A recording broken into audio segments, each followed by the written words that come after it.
This is Brandon with Fleet Feet, and today I'm going to be giving you a review on the Salomon S Spectur. I do want to point out that I was the only reviewer on the Fleet Feet testing team that received this shoe, so you will be mainly receiving my opinions and thoughts about this shoe as well as the details and background of it, but be sure to tune in to any of our other shoe reviews where we do implement reviewer opinions. So this is one of the two race day shoes that you can get from Salomon, the first one being the Phantasm, and this one, the Spectur. The Phantasm is mainly designed for the elite runner, while this one is going to be more designed for more inclusive paces and for all runners. Starting with the upper of the shoe, the upper is made up of a jacquard mesh upper, which locks down very nicely and snug on foot. You get a more slim and race day feel fit in this shoe, so if that's something that you really like, then I think that this will work really well for you. That's something that I personally really enjoy. I enjoy a nice lockdown fit and a more narrow feel, so this shoe really worked well for me. But if you are someone with a bit of a wider foot and you are worried about whether you're going to fit in this shoe, I will say that the toe box is very accommodating and it is very wide for toe splay, and the heel here also is very accommodating. It's very padded, it's very plush, and it just has this very comfortable feel to it. I also would like to add that with the upper of this shoe, there are minimal overlays, and you can tell that this is a very protective and durable upper, though it seems quite breathable as well. When I was going through my runs and I was just taking it out on a few strides or picking it up on some faster paces, I felt like there were no issues with hot spots or rubbing in this shoe. Like I said before, the heel collar of this shoe is very well padded, and the tongue is also very padded as well, though still thin and breathable and durable enough for a race day shoe. The lacing system is pretty standard, and I had no issues here in terms of just lacing it up. It was very easy to put on and slip in and out of. The upper of the shoe does have a little bit of taping and wrapping just around the laces and on the outside here and on the inside of the foot, just for a little bit of enhanced durability and protection. It was just one of those areas of the shoe that I really enjoyed, and you can tell that Salomon was really trying to create a shoe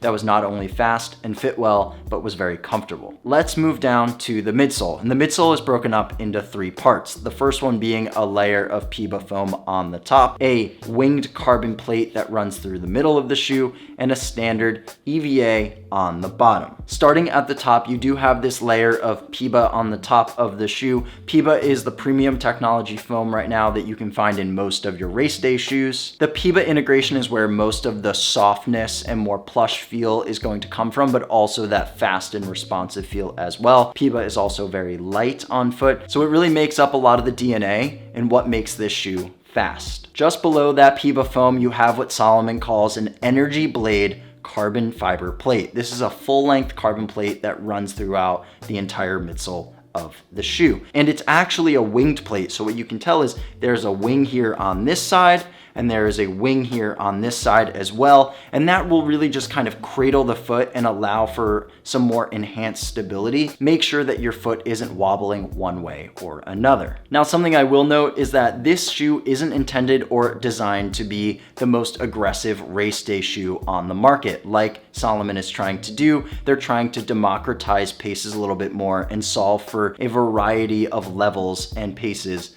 for this shoe, which means that they're going to make a more comfortable shoe and not something so aggressive. So if you're someone who's looking for a more relaxed and more comfortable race day option, then this is something that you're going to get out of it, and you're not going to get that aggressive plate feel like you would in other carbon plated race day shoes. And then to round things out, you have an Energy Plus foam on the bottom, which is just this white layer right here, and that foam is made up of EVA. EVA is generally a heavier and a little bit firmer or denser foam than that of PEBA, but I do think that if you're going to pick a race day option that's going to be more accommodating to more runners and is going to be more comfortable on foot, then you need to have stability and support and a little bit of firmness on the shoe too to push off of. But as a more accommodating race day option, I think that this makes sense. And I think it makes sense to implement this at the bottom of this race day shoe as one that's more accommodating and more comfortable for all runners. When you're going through your stride, you want to make sure that you get all of the reaction and build up from the PEBA foam, but you want that stability from the EVA. So you get a nice blend between a soft and responsive shoe and a more firm and fast and rigid feel from the EVA. I actually think that it makes more sense to have the EVA in this shoe as a nice blend as well. If you took the EVA away and you just made it all PIBA, then I think that it would defeat the purpose of this shoe and it would become too aggressive. And the drop of this shoe comes at 38.5 in the heel and 30.5 in the toe, which makes for an 8mm drop. An 8mm drop is just enough to keep your foot leaning forward and propulsing you toward your next stride. So you know that when you go for race day and you line up in this shoe, you're going to have a very protective and reliable, cushioned feeling shoe on foot. Moving down to the outsole, you have Contagrip rubber, which is a premium outsole rubber that Salomon uses in some of their higher level shoes. I had no issues with the Contagrip rubber. It felt very durable on foot, and I just found that it was very easy to use when going through at faster paces. When I was changing paces or cornering, trying to pick up the pace or go slower in this shoe, I found that the Contagrip rubber really gave me no issues at all. Overall, the ride and performance of the shoe felt like a less aggressive super shoe. Though I will note that this shoe still felt very fun, it felt energetic, it felt very bouncy on foot, and I had no issues when it came to just enjoying the ride. Between the PIBA foam, the plate, and the EVA, you get a nice balance between a soft and a more natural feel on foot. Though in my opinion, the upper of this shoe was the real winner. If you're someone who's looking for a race day fitting feel, but is also still very comfortable on foot and you want a more balanced ride, then I think that this shoe will really work for you. I would recommend this shoe for anyone who's looking for a less aggressive carbon plated race day option. If you're someone who's looking for a race day shoe that offers extra protection on foot and you know that you're going to be tackling longer distances for races, then I think that this shoe would solve for a lot of those instances. Though the only time that I wouldn't recommend this shoe if you're someone who's looking for the absolute lightest race day shoe on the market. If you're looking for the lightest race day shoe on the market, there are tons of other options. But for this shoe, it really was trying to focus on comfort, reliability,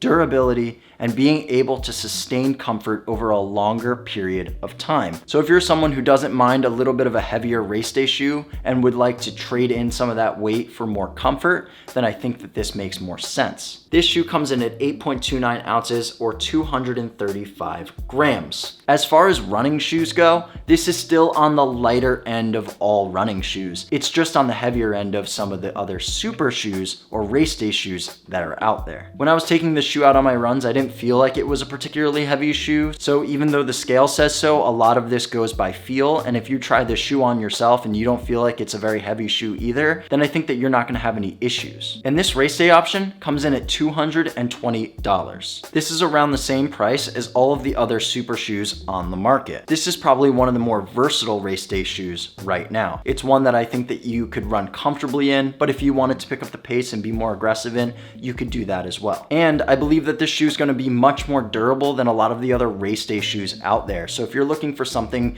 that you can probably get 400 or 500 miles in, this race day shoe is going to do it. A lot of other race day shoes maybe only get you up to 250 miles, whereas this one will probably get you to 500. So if you're someone who cares a lot about durability, that $220 is going to become very worth it in the long run. And here's the thing. Not every shoe works for everybody, but becoming educated, understanding a little bit more about the gear is going to help you become more informed when you're making a decision on what shoe that you should run in. The gear that you have on matters, and I don't mean the most premium gear is the gear that's going to solve for your issue. It's the gear that's going to help you in the best way for your running. So if you're curious whether the Salomon S Spectur is a shoe that's going to work for you or any other race day shoes, then the best thing that you can do is go to your local Fleet Feet store and figure out what fits best for your foot shape and go run in it, trial it, and try out and try and figure out what makes the most sense for you. And I get it, everyone's got a busy life and they're not always able to get into a shop or a store to try on a new pair of shoes. And if for some reason you can't get to a Fleet Feet store in person, you can go to fleetfeet.com and you can get this shoe and many of our other selections that we have in stock, and you can try those out for yourself. If you enjoyed this review, make sure to let us know and stick around for any of our other video reviews that we have in the future. If you want to learn more about Salomon running shoes or any other running shoes in general, you can make sure to look those up on the blog at fleetfeet.com. And if you want to stay connected with Fleet Feet and learn more about what we're up to and what we're doing, then you can go follow us on all of our other social channels, whether that be on Instagram, Facebook, TikTok, and wherever else we might be.